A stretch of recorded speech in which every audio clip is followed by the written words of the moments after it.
27,000 पावलं, पोटात अन्नाचा एक कणही नाही, घशाला कोरड पडलेली आणि अवतीभोवती 3 लाख लोकांची अथांग गर्दी. मित्रांनो, शिवछत्रपतींच्या चरणी नतमस्तक होण्यासाठी आम्ही रायगडावर निघालो तर खरे, पण या प्रवासात जे घडलं ते अंगावर काटे आणणारं होतं. हा फक्त व्लॉग नाही, ही रायगडावरील एक ऐतिहासिक सोहळ्याची आणि एक भयंकर संघर्षाची कहाणी आहे. 5 जून 2026 संध्याकाळी ठीक 5 वाजता मी आणि माझे 2 बालपणाचे जिवलग मित्र मनात एक ध्यास घेऊन 4 चाकीने गड रायगडाकडे निघालो. संध्याकाळी 6च्या सुमारास आम्ही वाटेत एका ठिकाणी गाडी थांबवली. मस्त गरमागरम चहा आणि बन खाल्ला.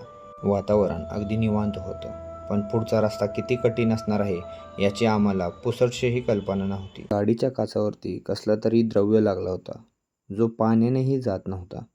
तर आम्ही काय केलं पुढे पाहाच.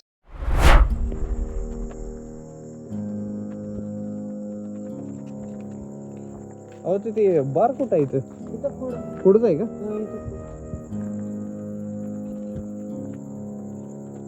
हे आहे इथं.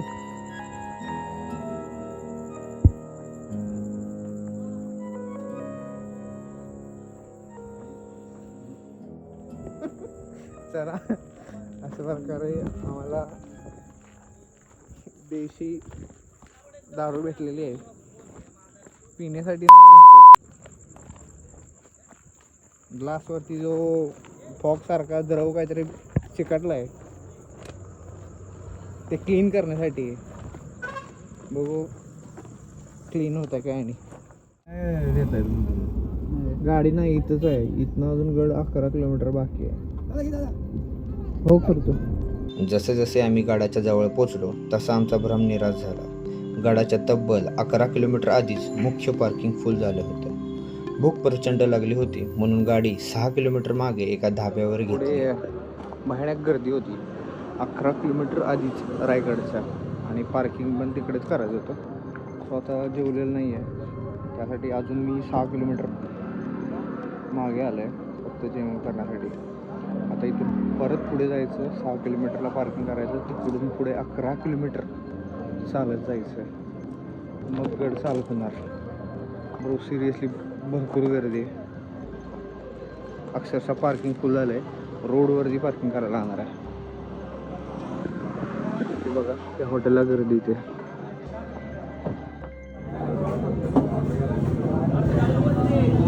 तिथून जेवण करून जेव्हा परत पार्किंगकडे आलो तेव्हा पाय ठेवायलाही जागा नव्हती.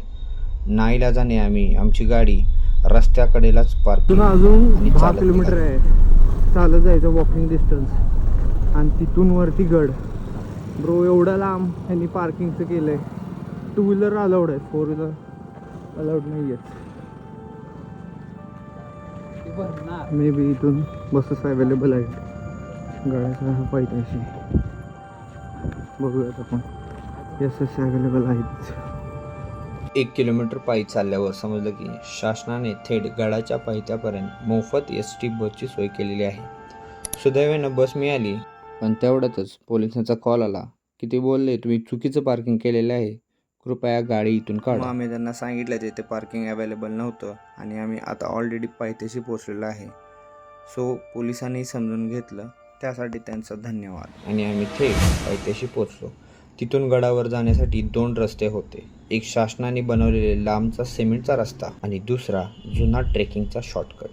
आम्ही ट्रेकिंगचा रस्ता निवडला.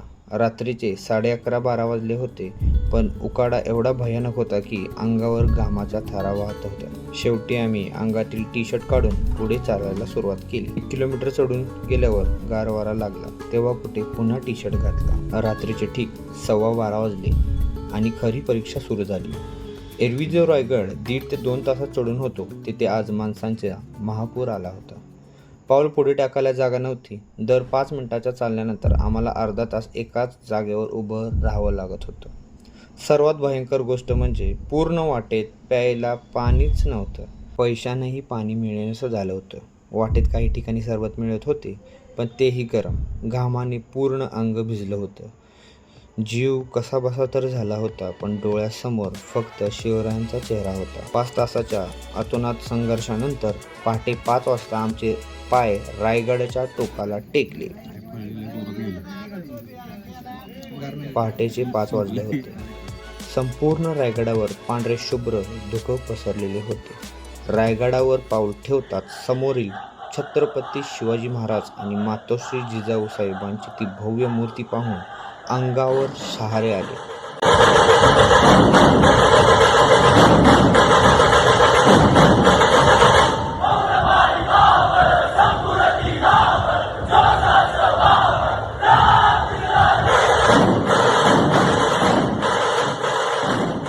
पहाटे 5:45च्या सुमारास सोहळा सुरू होण्यापूर्वीच आम्ही गडाच्या ऐतिहासिक बाजारपेठात जमिनीवरच आडवे झालो.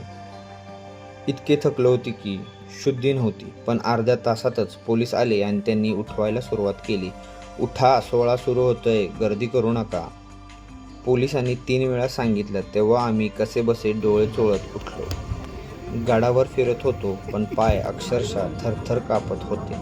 त्यात पाण्याचा शोध सुरू केला तर गडावर पाण्याची 1 लिटरची बाटली 50 रुपयाने मिळत होती आणि पाणीही गरम होतं, पण पर्याय नव्हता.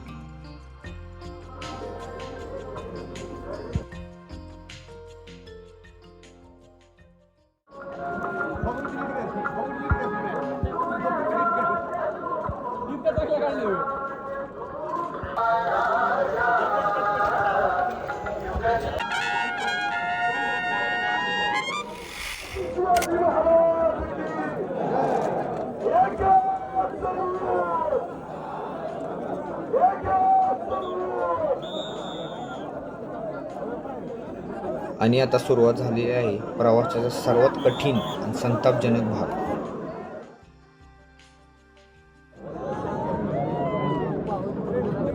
सकाळी 8 वाजता आम्ही गड उतरण्यासाठी रांगेत उभे राहिलो. ती रांग नव्हती, माणसांचा तो अजस्त्र अजगर होता. 8 वाजल्यापासून दुपारी 2 वाजेपर्यंत तब्बल 6 तास आम्ही कडक उन्हात एका रांगेत भुकेलेल्या पोटी उभे होतो. व्यवस्थापनाचा पत्ता नव्हता. रांगेला ना कोणती स्टीलची रेलिंग होती ना बांबूचे बॅरिकेड्स. लोक मध्येच रांगेत घुसत होते, त्यामुळे वाद होत होते.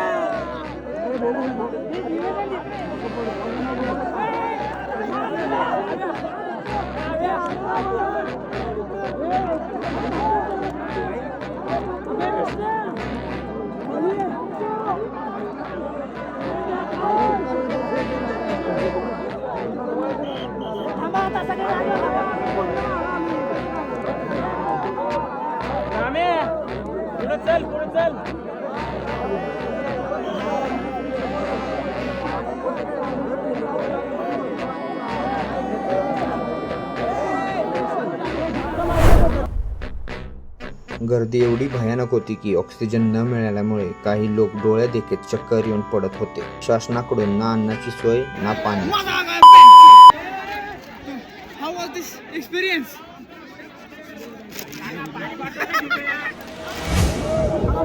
काही ठिकाणी नाश्त्याची सोय होती पण तिथेही खाण्यासाठी लोकांच्या उड्या पडत होत्या, भांडणं होत होती. काही स्वयंसेवकांचं वागणं तर अत्यंत उद्धट होतं. पोलीस प्रशासनाचे कौतुक करावे लागेल. त्यांनी परिस्थिती सांभाळण्याचा प्रामाणिक प्रयत्न केला. पण 3 लाख लोकांच्या गर्दीसमोर पोलिसांची संख्या फारच कमी होती. गेल्या वर्षी या गर्दीत 6 लोकांचा मृत्यू झाला होता, पण यंदा देवाच्या कृपेने तसं काही घडलं नाही.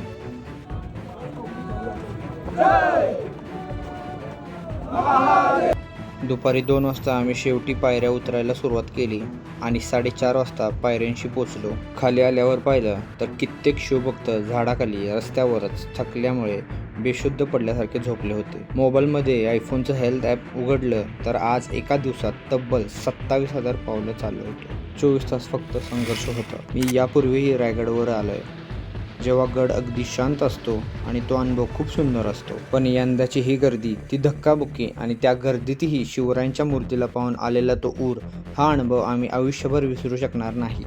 ब्लॉग आवडला असेल नक्की शेअर करा. भेटू आपण पुढच्या भागात. जय शिवराय.